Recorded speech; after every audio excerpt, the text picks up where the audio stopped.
কি হয়েছে, কান্না করছো কেন? আমি রান্না করার জন্য এই বোতলে করে তেল নিয়ে যাচ্ছিলাম, হঠাৎ আমার হাতের থেকে তেলের বোতলটা পড়ে যাওয়ায় মাটি সব তেল চুষে নেয়। আমাদের কাছে আর তেল কেনার মতো টাকা নেই। আজান হচ্ছে, আগে নামাজ পড়ে নাও, তারপরে দেখছি কি করা যায়। ইমাম সাহেব, আমরা নামাজ পড়ি না।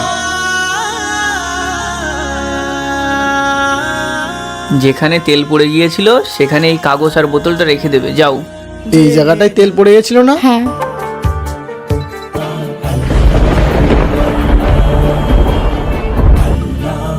আপনি এই কাগজে এমন কি লিখেছিলেন? মাটি আমাদের সব তেল ফিরিয়ে দিয়েছে। কাগজটা খুলে পড়ো।